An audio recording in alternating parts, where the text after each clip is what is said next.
안녕하세요. 오늘은 108쪽, 109쪽의 여러가지 그래프를 비교해 볼 거예요.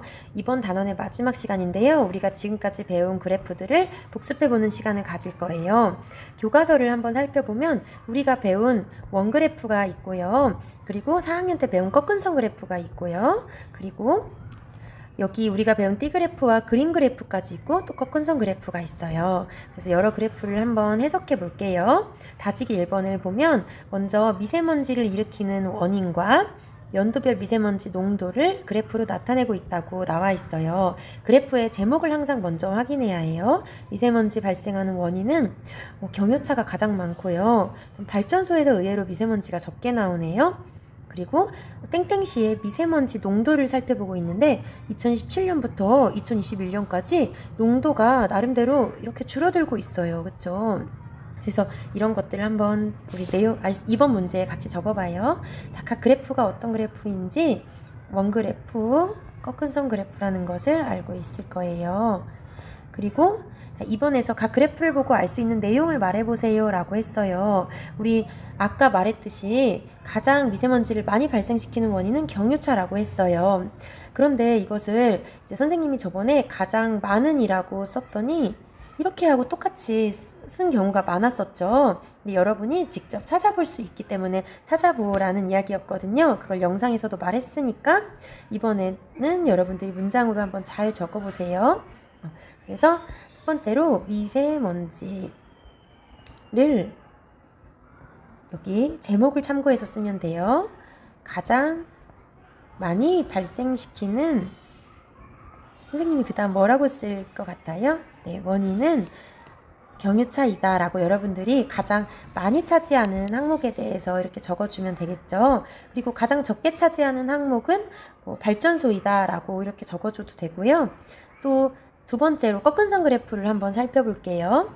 2017년에는 이렇게 31 마이크로그램이었어요. 그런데 2021년은 21 마이크로그램까지 내려갔어요. 그래서 미세먼지 농도가 많이 줄었네요.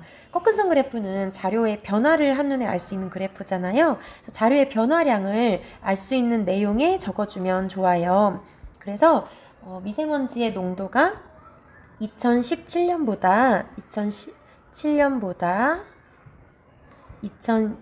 2021년에 글씨가 이상해도 여러분들 예쁘게 잘 써주세요. 2017년보다 2021년에 10 마이크로그램이 줄었다.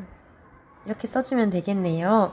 여기 앞에 여러분들이 땡땡시의 미세먼지 농도라고 주어를 써주면 더 좋겠죠. 농도가 이렇게. 그러면 각 원그래프와 꺾은선 그래프는 어떤 그래프 특징이 있는지는 마지막 문제에서 같이 정리할 거예요. 이건 넘어가 볼게요.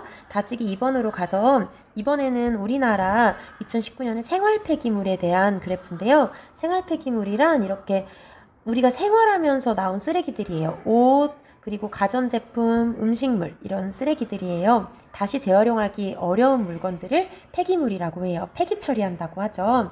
그럼 그래프를 먼저 같이 분석을 해볼까요? 먼저 생활색 폐기물 발생 현황을 보니까 와, 건설 현장, 아파트나 건물을 건설할 때 가장 많은 쓰레기가 나오고요.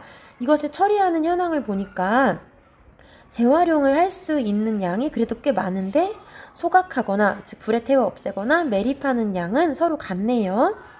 그리고 일일 생활 폐기물 발생량을 보니까 사람들이 살면서 쓰레기가 점점 많이 생기죠. 2015년보다 2019년에 이렇게 쓰레기 발생량이 많이 증가했다는 것을 알 수가 있어요. 여기 지금 보면 한 칸에 1000인데요. 지금 보면 51,000톤이었다가 여기 톤이라는 단위가 있죠. 그렇다가 58,000톤까지 이렇게 쓰레기 발생량이 늘어났어요. 이것들을 우리가 한번 해석해서 그래프에 1번 문제에 적어볼게요. 각 그래프는 여러분들이 T그래프라는 것을 알고 있죠. 그리고 두 번째는 그림 그래프고요. 세 번째는 자료의 변화를 한눈에 확인할 수 있는 꺾은선 그래프예요. 각 그래프를 보고 알 수 있는 내용을 각각 적어볼게요. 먼저 여기 첫 번째 그래프에서 알 수 있는 내용은 뭐가 있을까요? 여기에 바로 적어볼까요? 우리 가장 먼저 알 수 있는 내용은 건설과 사업장에서 가장 많은 폐기물이 발생한다는 것을 알고 있어요. 건설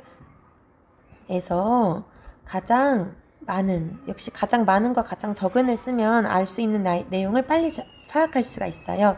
건설에서 가장 많은 생활 폐기물, 이 부분은 제목을 이용해서 써주세요. 가장 많은 생활 폐기물이 발생했다는 것을 알 수가 있어요.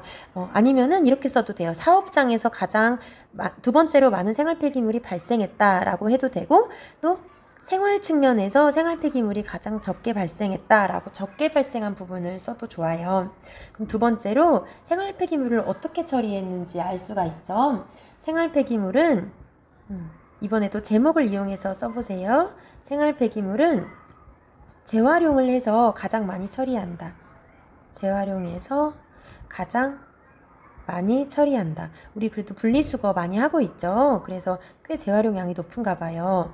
앞으로도 분리수거를 잘 해야겠어요. 아니면은 여러분이 딱 봤을 때 소각과 매립의 처리량이 같기 때문에 소각할 것과 매립하는 것의 처리량은 서로 같다는 것을 알 수 있다라고 적어줘도 좋아요. 세 번째로 꺾은 선 그래프를 통해서 알 수 있는 것은 우리가 봤을 때 2015년부터 2019년까지 꾸준히 폐기물 발생량이 증가했다는 것을 알 수가 있어요. 그래서 계속 증가했다는 것을 써줘도 괜찮고요. 아니면은 이런 부분을 써줘도 좋아요. 선생님은 이 부분을 써볼게요. 2017년에 잠깐 폐기물 발생량이 줄어들었다가 다시 늘어났다는 것을 알 수가 있어요. 그래서 일일 생활 폐기물 발생량이 2017년에 잠깐 줄었다가, 이거는 여러분이 해석하기 나름이에요. 2017년에 잠깐 줄었다가 다시 증가했다. 이렇게 알 수 있는 내용을 정리하면 좋아요.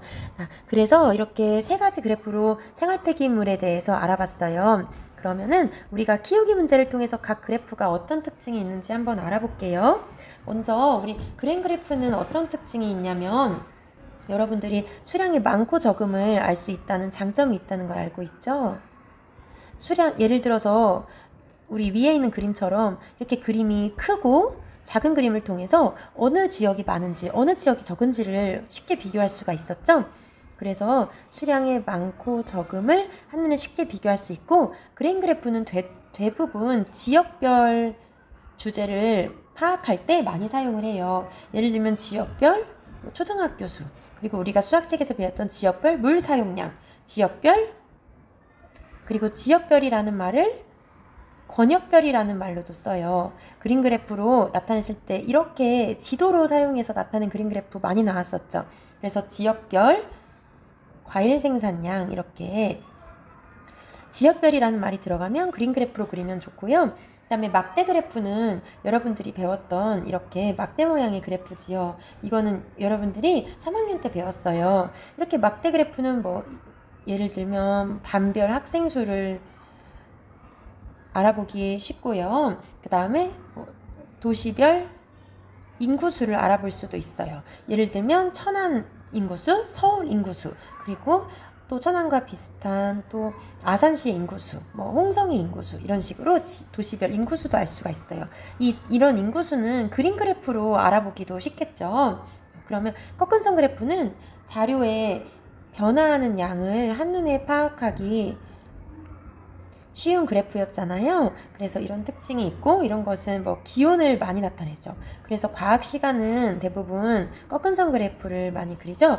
월별 평균 기온, 아니면 여러분 키가 많이 크고 있잖아요. 내 키의 변화. 내 키가 2017년에 어땠고 2018년에 어땠고 2019년에 어땠고, 키의 변화도 꺾은 선 그래프로 파악할 수 있어요.